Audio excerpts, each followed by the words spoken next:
سەڵاو قوتابیانی ئەزیز و خۆشەویست، ئێوە شیکای ڕاهێنانەکانی بابەتی هاوڵناوی ژمارەکردی ڕاهێنانی یەکەم دەڵێ ئەم هاوڵناوە ژمارەکردیان لە ڕستەدا بەکاربهێنە.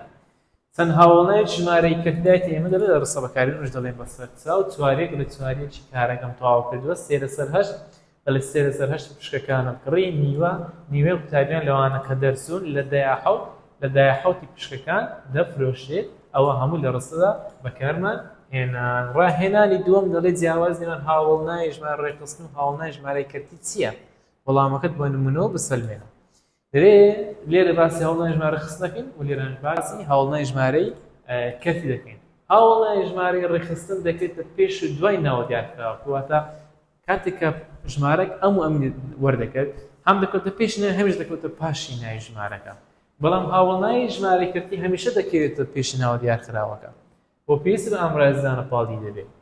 بەڵام هاوڵناوی ژمارە خستن دەڵێت تەنها ئەگەر کەوتە پاش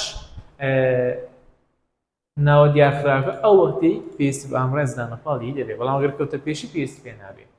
کەواتە لێرەدا ئەوە خاڵی جەوهەریان کە بریتە لەوەی شوێنەکانیتیان هاوڵناوی ژمارەی ڕێکخستن دەکەوێتە پێش و پاشی ناوە دیارکراوەکە، بەڵام هاوڵناوی ژمارەی کەرتی هەمیشە دەکەوێتە پێشی ناوە دیارکراوەکە و پێویست بە ئەم ڕێزانە پاڵی دەبێت. فەرموو ئەوەش نمونە دووەم کەس خڵاتکرا کەستۆن خڵاتکرد نیوەی زەویەکەم کردنی و پارچە زەوین کڕی. ڕاهێنانی سێم هۆی چەوتی ئەمانێ خوارەوە بنووسە و لە دوای لە شێوە ڕاستەکەی بنووسەوە. ساڵی دووەمی ڕاپەڕینی گەلی کوردستان پەرلەمان حکوومەتی هەرێم دامەزران. بۆچی ئەو ڕستەیە هەڵەیە؟ دەڵێ ئەگەر هاوڵناوی ژمارەی بنزی پاشگیری ئەمی وەرگرت وا باشترە بکەوێتە پێشی ناوە دیارکراوەکە. ڕاستی ڕستەکە بەم شێوەیە. دووەم ساڵی ڕاپەڕینی گەلی کوردستان پەرلەمان حکوومەتی هەرێم دامەزران. خاڵی دوم دەڵێ کرێکاری دوی کارەکەمان پاداشکرا. بۆچی ئەو ڕستەیە هەڵەیە؟ لەبەر ئەوەی هاوڵناوی ژمارەی بنزی بەکارهێنایە. باشە دەڵێ دوو هاوڵناوی ژمارەی بنزیە و پێویست لە ئەم ڕێزانە پاڵ نییە، پێویستە بکەوێتە پێش ناوە دیارکراوەکە، بۆی ئەوە باشترە بگوترێت دوو کرێکاری کارەکەمان پاداشت کران.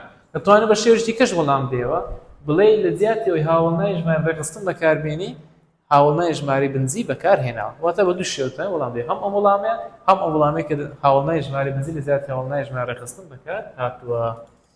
سێم مەولەوی یەک شاعیر بکە چێشی بڕگەی زیندوو کردەوە.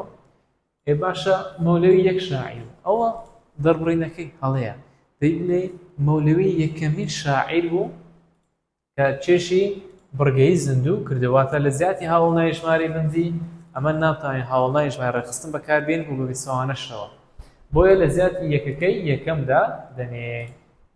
دەتوانین بڵێ یەکەمین یەکەمین مەولەوی یەکەمین شاعیر بوو کە چێشی بڕگەی زیندوو کردەوە. دوارم دڵێ 5/100 مەڕەکانی فرۆشت. باش ئەو ڕستەی لەو هەڵێ قوتابیانی بەڕێز 5/100 ئەو 5/100 دەکاتەوە 5 کات دەبی هەڵک هەبی لێرانە. کابرا چی کردیا؟ کەرتەکە بەو شێوەیە، کەرتەکە بەو شێوەیە یەکەم جار ئەوەی خوێنتەوە پاشان یەکەی خوێنێتەوە، ئەتە دەبێت پێچوانێ بکەوە بڵێ چ دڵێ 5/1 مەڕەکانی فرۆشت. باشە نەک 5/100 5/1 مەڕەکانی فرۆشت، واتە 1/5. ئەوەش ڕاهێنانی سێم. خاڵی چوارەم ئێستا خاڵی پێنجەمی دەڵێت 3/2 پشکەکانم کڕی. قوتابیانی بەڕێز 3/2 پشکەکان تو بەس تەمەشا ئەوەی بکە. دەڵێت 3/2 پشکەکانە بەزای یعنی وەکو ئەوەیە تو بڵێ تۆپێکمان هەیە بەڵام بە دوو تۆپی یاری دەکەین، ئەخر شتی وان نابی، ئەتو ناتوانین تۆپێکتەوە بە دوو تۆپی یاری بکەین. کەواتە لێرەدا ئەوە دەربڕینەکەی هەڵەیە. بۆ چونکە بەخۆی شێوازی نووسینەکەی ئەو هەیە دەی بڵێ 2/3 پشکەکانم کڕی، نەک 3/2 پشکەکانم کڕی، کەواتە دێ عەکسی دەکرێت دەڵێ 2/3 پشکەکانم کڕی. ڕاهێنانی چوارەم وەڵامی ڕاست هەڵبژێرە. ئەو هاوڵناوی کە بەشێک لە ژمارەیەکی تەواو پیشاندا پێی دەوترێتی پێی دەوترێت هاوڵناوی ژمارەی کەرتی، کەواتە وەڵامی وەڵامی ڕاست و دروستە. کام لەم هاوڵناوانە هەمیشە دەکەوێتە پێشناو و پێویستی بە ئەم ڕێزدانە پاڵ هەیە کە گوتی دەکەوێتە پێشناو پێویست بە ئەم ڕێزدانە پاڵ دوو هاوڵناوی ژمارەی کەرتی بگەڕێت. چانیان کەرتە 20 21 یاخود 21 دڵێ مامۆستا 21. سێیان دەڵێت چواریەکی خوێندکاران بەشداری خولی بەهێزبوونی زمانیان کردووە. ئەرکی چواری یەک چێ قوتابیانی بەڕێز. گوتمە هەمیشە هاوڵناوەکان ئەرچیان بریتە لە دیارخەر هاوڵناو ژمارەیەکان.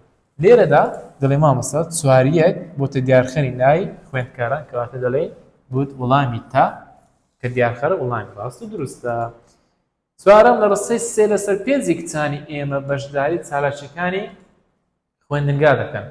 هاوڵنای ژمارەی کەرتی بۆتە دیارخەری چی؟